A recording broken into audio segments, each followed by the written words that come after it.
ভাল্লুকের গুদে অনেক প্রোটিন এবং এনার্জি রয়েছে, যা সাহারা মরুভূমিতে টিকে থাকার জন্য যথেষ্ট।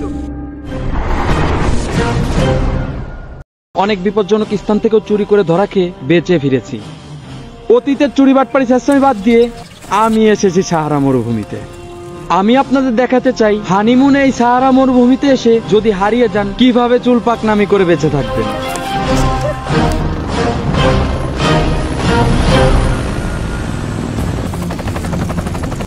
আমি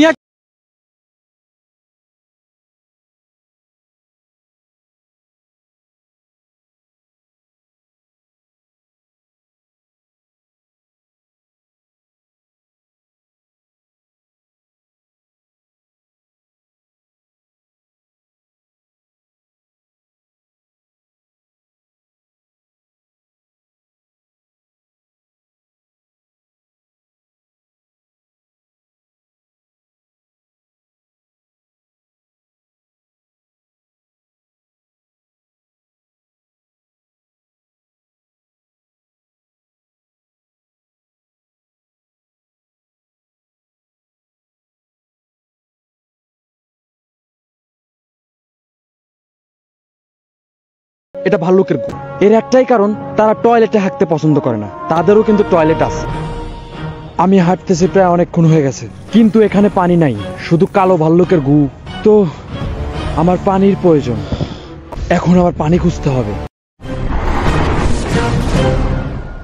তা মরুভূমিতে আপনারা একটা জিনিস খেয়াল করবেন, মরুভূমিতে পানি খোঁজার একটা নিয়ম হলো, আপনারা যেখানে দেখবেন যে বালি খুবই শুকনা সেখানে আপনার পানি পাওয়ার চান্সটা খুব বেশি। তো আমরা এইখানটাই পানি খুঁজবো, দেখা যাক আমরা পানি পাই নাকি।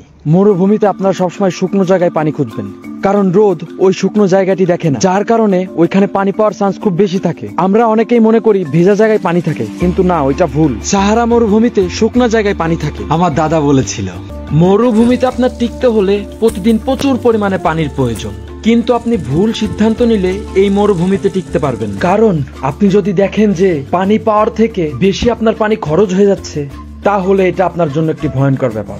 তো পানি খোঁজা বাদ দিয়ে আমি একটা সিদ্ধান্ত নিয়েছি, আমি এখন মূত্র বিসর্জন করব। তা আমি এই মূত্রটা ধরে এই মূত্রটা আমার খেতে হবে।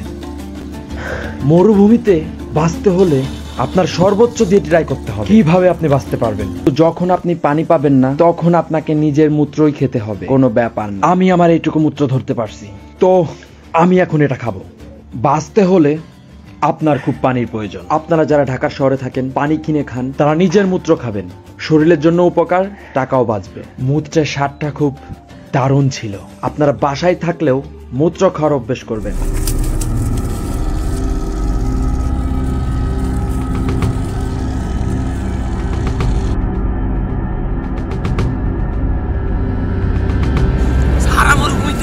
বেঁচে ফেরার এটাই একমাত্র কৌশল। আপনারা এভাবে করতে থাকবেন এবং সামনের পথের দিকে আস্তে আস্তে অগ্রসর হবেন।